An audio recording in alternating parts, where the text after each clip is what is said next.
અમે માત્ર શાળાની અંદર શિક્ષણ આપવું સંસ્થાનું કામ નથી. સંસ્થાનું કામ કેળવણી આપવાનું છે.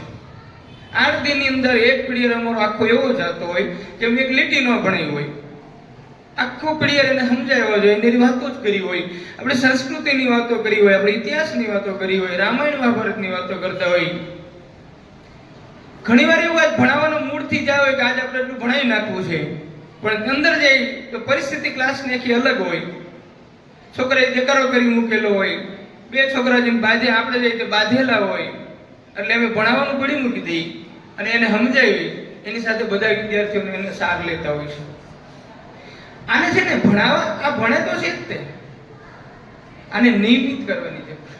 ઘરે નથી આવ્યો કે મારી દીકરી ઘરે નથી આવી, જેમ શાળા પાસે કોણા છે તમે અપેક્ષા રાખો છો કે મારી દીકરી કે દીકરો ઘરે નથી આવ્યા, એમ અમે અહીંયા 11 વાગે અપેક્ષા રાખીએ છીએ કે અમારા દીકરા કેમ અહીંયા હજી નથી આવ્યા. એનો જવાબ તમારે આપવો જ પડશે. તમારે 11 વાગ્યા પછી અમારા, તમારા નહીં, વિચારવાનું નહીં ક્યારે અમારા. 11 વાગે અમે ફોન કરીએ કે ભાઈ અમારો દીકરો કે અમારી દીકરી કેમ કોલેજ સ્કૂલે કેમ નથી આવી, એનો જવાબ તમારે અમને સાચો જ આપવો પડશે. તમને જેટલી ચિંતા છે એટલી અમે ચિંતા કરીએ છીએ અને અમારી જવાબદારી છે એની કરવી. 11 થી 5 આ વિદ્યાર્થીને કાંઈ ન આવે, પ્રશ્ન ન આવે, એ જવાબદારી અમારી છે. તો આ બાળકો છે ઘરે જઈને શું કરે ને એ જવાબદારી. ઘણા બધા વાલીઓ એવો પ્રશ્ન કરે, સાહેબ મારી પાસે ટાઈમ જ નથી. હકીકત વાલી છે ને બજાર બેઠા હોય. મારે અનુભવ છે, મતલબ હું મારા ગામમાં રહું છું, એટલે ગામની અંદર હું નવી જાઉં 5 વાગ્યા પછી, એટલે હું તો બજાર જ બેઠો હોઉં. તો હવે એ વાલી જ મારી બેઠા, પછી આપણે ક્યારેક કહીએ કે સાહેબ મારી પાસે ટાઈમ જ નથી. જે ટાઈમ નથી ને એ લોકો બોલે ને એ ખોટું બોલે છે. એક ઓફિસની અંદર એક વડીલ ગયા કાગળિયા લઈને, એટલે એ દાદાએ કીધું સાહેબ આ મારું કામ તમે કરી દો. એટલે એ સાહેબે એમ કીધું કે દાદા તમે જોતા નથી, હું કામમાં છું. કે ભાઈ તમે કામમાં છો ને એટલે જ તમને કામ આપું છું, બાકી નવીરાત ઘણા બેઠા છે. જે કામ કરે છે એને જ લોકો કામ સીંધે છે. ભાઈ કામ તું કરીશું એટલે જ હું તારી પાસે મારું આ કામ કરી દે, બાકી નવીરાત તારી ઓફિસમાં ઘણા બેઠા છે. વાલીને એટલું કહેવું જ પડશે કે ભાઈ 11 વાગે તું હજી કેમ કરે છો. આ દરેક ક્લાસની અંદર બેસર વિદ્યાર્થી ગેરહાજર હોય. નોટ માંગી તો હું કાલ નહોતો આવ્યો, પણ તું હું કામ નહોતો આવ્યો, તારે આવવું પડે. ભાઈબંધોને અમથા 10 ફોન કરશે, પણ આજ હું નિશાળે નથી આવ્યો તો શું લેસન આપ્યું એવો એક કે ફોન નહીં કરે. એને ખબર છે કે આપણે કામ લેસન કરવું, મારે જેમ કહી દેવાનું છે હું નહોતો આવ્યો. અમે વિદ્યાર્થીને સૂચના આપેલી છે, તમે નિશાળ નહીં આવો માંદા આજે હાલશે, પણ તમારી નોટ નિશાળ નહીં આવે નહીં આવે. આને આપણે કામ કરતા શીખવવાનું છે. ભણવાનું એને જ છે, અમારે ભણાવવાનું છે નહીં, અમે ભણાવીએ જ છીએ, પણ ભણવું તો એને જ પડશે. 1000 વાર કહું બરાબર. એટલે આ વિદ્યાર્થી છે એને હું એક જ કહું કે તમારા વાલી છે ને ઈ તમારા આદર્શ છે. દરેક આપણા ઘરની અંદર દરેક વ્યક્તિને અલગ અલગ કામ આપણે આપેલું હોય. આપણે ઘરે જો બૈરા હોય એ 5 વાગે જાગશે અને જ્યાં સુધી ઘરના બધા લોકો જમીન ઘરે લઈ નીકળી નહીં જાય ત્યાં સુધી કામમાં વ્યસ્ત હશે. એમાં એક દી ચૂપ પડે ખરી. તમે કહો એ જે ઘરનું મેઇન બૈરા છે, હવે એ ક્યારેક 8 વાગે, ક્યારેક 6 વાગે, ક્યારેક 9 વાગે જાગે તો ઘરને એવું દશા થાય વિચારજો. એના ક્રમમાં ક્યારેય ભૂલ જ નથી પડતી, એનો ક્રમમાં ક્યારેક ચેન્જ આવતો જ નથી. ઈ છે કે આપણે પુરુષ તરીકે છીએ તો આપણે હવારમાં જાગી આપણું કામ કરી નોકરી ધંધે ખેતીદારી જ્યાં જતો હોય આપણે વહી જઈએ, એમાં કોઈ ફેર પડતો જ નથી. આપણે ફેર પડવા જ નથી દેતા. આપણા ઘરમાં એટલું બધું રેગ્યુલર હાલતું હોય તો આને બહાર ક્યાં શીખવા જવાનું છે? ઘરમાંથી શીખવાનું છે ને કે મારા બાપાનું શું જીવન છે, મારા પપ્પા ક્યારે ઉઠે છે, મારા પપ્પા શું કામ કરે છે, કેટલું મસ્ત કામ કરે છે, કેટલા વ્યસ્ત રહે છે, મારા મમ્મી કેટલા એક્ટિવ છે, એના કામમાં છે જે ભૂલ પડતી નથી, મમ્મીના કામમાં ભૂલ પડતી નથી, પપ્પાના કામમાં ભૂલ પડતી નથી, તો તમારા કામમાં કેમ ભૂલ પડે છે કે તમને એ કામ આપ્યું માત્ર ભણવાનું જ કામ આપ્યું છે, એનું કામ માત્ર ભણવાનું છે, બીજું કઈ ચિંતા નથી આપણને. કારણ કે અત્યારે શિક્ષણનો ક્રેઝ એટલો બધો છે ને કે આપણને પોતાનું બીક છે કે આપણે કામ છોકરા પાસે કરાવશું તો મારો છોકરો પાછળ રહી જાય તો એટલે આપણે એને એમ કહી દીધું છે કે તારે ભણવાનું છૂટી. આપણા ઘરના 5 સભ્યો હોય તો 5 સભ્યોને કામ વહેંચાયેલા છે, 5 કમ્પ્લીટ કામ કરે છે, તો આ એનું કામ તો વ્યવસ્થિત નથી કરતા.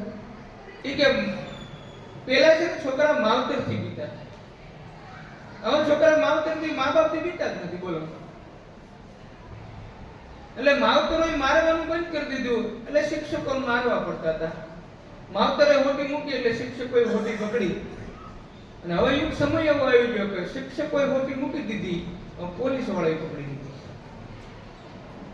આમ દ્વાર ના જાય, જેવાને યોગ્ય કેળવણી આપવામાં ન આવે તો, સારું શિક્ષણ આપવામાં આવે તો આ રસ્તો છે ના જ ઉભો રહી. અને હરેક એક્ટિવિટી ઉપર આપણે અને હરેક સ્વભાવવાળા વર્તન ઉપર આપણું ધ્યાન રાખવું પડે.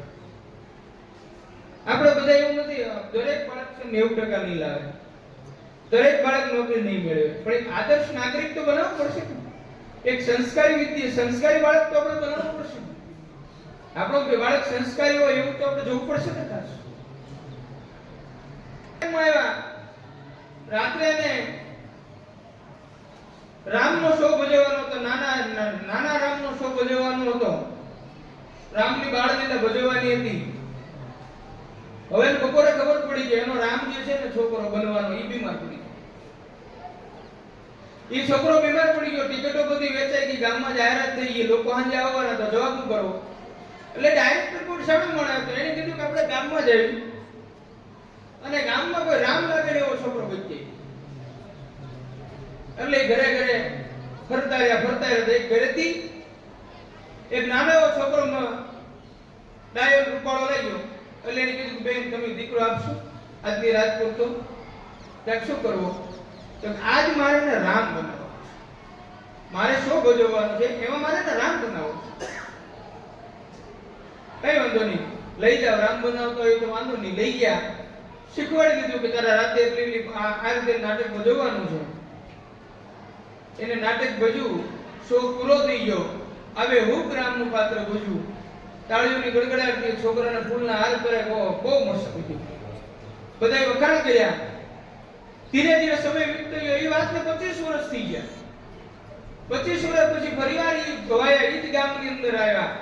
અને ઈ જ ગામની અંદર આવ્યા તો આ વખતે એનો રાવણ બીમાર પડી ગયો.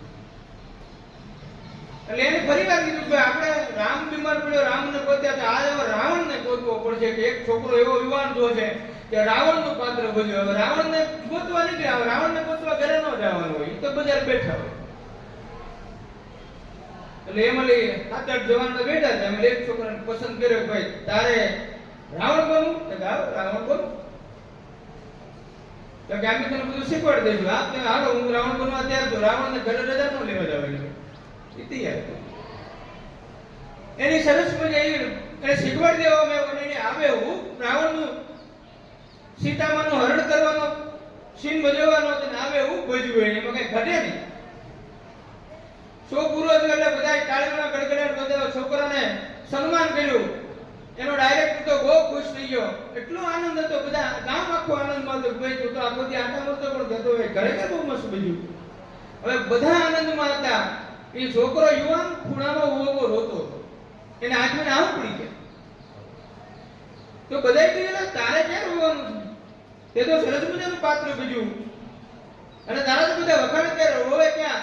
તેને ડાયરેક્ટરને કીધું કે ડાયરેક્ટર તમે મારા વખાણ કરો છો પણ તમે મને ઓળખો? તો કે નહીં. આજથી યાદ કરો 25 વર્ષ પહેલા તમે રામ ગોતવા બજાર નીકળ્યા હતા. તો કે હા, ઈ રામ હું હતો. સમજાય? ઈ રામ હું હતો. અને આજ 25 વર્ષ પહેલા 25 વર્ષ પછી તમે રાવણ પણ હું જ છું કહેવાનું કે ક્યાં હું રામ હતો અને ક્યાં હું રાવણ થઈ ગયો. જો બાળકના યોગ્ય સંસ્કાર અને યોગ્ય કાળજી નહીં રાખવામાં આવે તો રામમાંથી રાવણ તથા જરાય વાર લાગતી નથી. એવા હજાર દાખલા અમારી નજર સમક્ષ છે. અમે એવા ઘણા વિદ્યાર્થીઓ ભણાવ્યા છે કે 10માં સારામાં સારું રિઝલ્ટ લાવે અને 12માં પછી એવી સોબત થઈ જાય